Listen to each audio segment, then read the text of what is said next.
There's no crying in baseball, said Tom Hanks famously in A League of Their Own. But Nikki Raman didn't get the memo. She's crying all of her way to a massive third-place defeat in the LA mayoral's race. Look at this. How embarrassing. Emotions run high. Could you imagine her in charge of your city? You can't even give a speech without weeping. Nikki Raman wasn't born in America. She hasn't lived most of her life in America. She's taken advantage of the luxuries of this country while secretly despising the nation, realizing that there's a lane for DEI, Marxist diversity hires. She saw this with Zohran Mamdani in New York. And the goal here without Spencer Pratt was that Nikki Raman would get a guaranteed number 2 spot in the LA mayoral race. And then slowly you'd have AOC come out and endorse her. And then you'd have Zohran Mamdani and Bernie Sanders. They'd come out and endorse her. And then Nikki Raman, what do you know? Nikki Raman, who's just like a no-name failed councilwoman in LA, would become a new rising star in the Democrat Party. She's, of course, obscenely wealthy already. She went to Harvard. That should be used as a mark against her. But she was blown out last night and just started weeping on camera in something that is a total and complete embarrassment. She's been roasted her entire campaign here by Spencer Pratt's first viral moment. This is Spencer Pratt's first viral moment in the debate with Nikki Raman making fun, trying to make fun of him, but getting memed. I'm not sure how to respond to that vision of Los Angeles. This is a MAGA Republicans' idea of what Los Angeles looks like. This is really not this. The perfect way to treat these people. You can't treat them with seriousness. You have to treat them with contempt, which is exactly what Spencer Pratt did. Because Nikki Raman has been in charge of the homeless problem in LA, Spencer Pratt invited her to go down under the freeway and see what happens. Beds you give these people, they are on super meth. They are on fentanyl. The DEA statistic says 93% of this is a drug addiction problem. Nithya, Councilwoman Robbins' plan for treatment first, I will go below the Harbor Freeway tomorrow with her, and we can find some of these people she's going to offer treatment for. She's going to get stabbed in the neck. They brought the homeless encampment to Nikki Raman's doorstep in what is my absolute all-time favorite political troll. And there's been so many of them in this race. It's been so much fun. But this is the best. This is the best of the best. They brought a homeless encampment outside of Nikki Raman's $3 million mansion. Again, she's rich. Nobody knows how she's rich or why she's rich, but this is what it looked like outside of her home. Nikki Raman went on and... outside of my house. Earlier this week, though, she spoke about them on the Adam Conover podcast. I have 2 little kids. Yeah. They didn't see it, luckily, this morning. But, I feel badly that I'm even subjecting them to that at all. You feel bad you're subjecting them to a fake homeless encampment. This is why Nikki Raman has failed. She is a distant third in this race, 30 and 34% respectively for Pratt and Karen Bass. Spencer Pratt actually narrowing the gap in an absolute red way to move forward. I'm gobsmacked by that number. Just for some perspective, let me share again. Orange County, this is what you would anticipate, right? 34 to 23, 16 for Tom Steyer. Steyer doing well, by the way, just north of Los Angeles. Let me take you over to Santa Barbara, 28, 25, 22. But even that is a big win. If you're Steve Hilton, you've got to be loving the fact that you're at 25% up in Santa Barbara County. But here's what I really wanted to draw your attention to, if you'll allow me for just a second. I want to take you up to Northern California, sort of Central California. Everyone blown away. Even the libs on MSNBC are like, you will need to have the cheating vote dump of all dumps in order to get any Democrat over the line here. And so Nikki Raman is just hopeless, which is why she was weeping last night, crying at her campaign funeral. So patient through all of it. Thank you. Kanan Kaveri, I hope you know that everything every person in this room is fighting for in this campaign Do the Spencer has Pratt. been about building a city that's worthy of you. Oh my And gosh. every child in this city. Can we have enough? Like, enough of this. I've been a candidate for something as long as you can remember.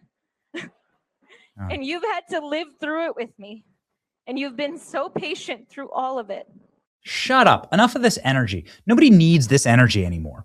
Like, the Obama era is over. You're a decade too late. Where like people felt things. And what people need is cold-hearted, masculine, cold-blooded leadership. Far-left mayoral candidate cries, falling behind Spencer Pratt. Every person in this room is fighting for this campaign. It's been about building a city worthy of you. What does that even mean? Just what does it even mean?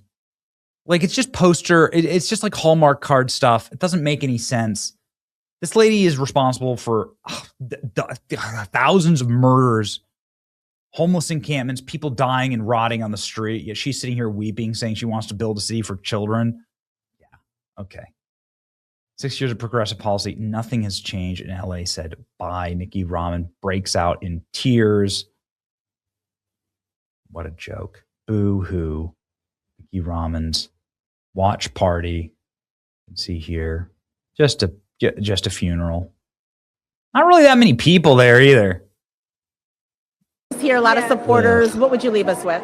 I just would, I really would just say that I'm really hopeful for the future of Los Angeles.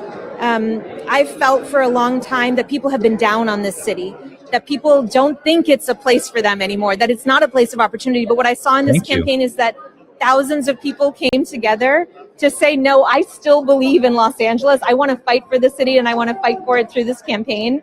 And so I'm very grateful to them. The Valley Girl accent is just so cringe. So is the dancing. If you are a lib, you can go hang out with this guy. Yeah, definitely not any perverts in this audience. What a bunch of sickos, these people. Do you imagine celebrating the current state of Los Angeles? Anyway, I don't like that the prediction markets are saying that Nikki Rahman still has a chance. I don't like that they're adding to the total outstanding votes estimated remaining. This is not good. But, hey, you know what? Spencer Pratt called it out from 1,000 miles away on Bill Maher's podcast. Bill Maher effectively endorsed Spencer Pratt. Spencer Pratt's like, these people that go to Harvard, like, they're not good leaders. And that doesn't mean that you should be running a city. It's the opposite, in fact. And he's right. Here you go. Kind of right. I mean, my opponent went to Harvard and she can't even talk in a debate. Harvard and MIT. She can't. She's holding a microphone like this. Look, some great people have come out of... I'm not shading the you just saying, it doesn't mean you can run anything, I'll be happy like to you could read a book. No, some great people have come out of Harvard, but it's also an asshole factory. The kids are chanting for Hamas. We don't have to get into that issue, but this is an issue. I will go here because I grew up in LA. All my best friends are Jewish. I grew up going to Crossroads. I've been to more bar and bat mitzvahs than I had been to church till I was maybe still tied to the point where, of course, when I'm running for mayor, I'm going to temples. I'm supporting my Jewish friends. The level of psycho Nazi lunacy that came at me to just say that I want my friends and family to feel safe in LA, to feel safe if their kids go to UCLA. I had to see, if the only thing that came out of this whole experience, there's a lot of things, if I, God forbid, or God's plan, I don't win, to see what people experience right now just because of their religion is diabolical. And again, I don't care if you're Muslim. I don't care how you identify. I don't care if you're trans. I don't care whatever you do, but you should have the right to do that and feel safe wherever you are, whether it's going to school, going to your poppin' trans bar, whatever it is, you should feel safe and not feel in danger. And that's to my common sense. And again, this is a California conservative. You're not some fire breather from the church of blah, blah in Kansas who's saying, like, trans is not in the Bible. We're Californians. Even when we're conservative, Arnold Schwarzenegger, you know, they're not, and I'm not a Republican for sure, but they're not crazy people. In fact, the most popular people in this country, political-wise, you know who they are? Republican governors of blue states. Because it's a blue state, so the people bend liberal, but they don't want the craziness that this state has in its one-party rule. So, you know, Larry Hogan in Maryland, I think the dude in Boston for a while, and Massachusetts for a while.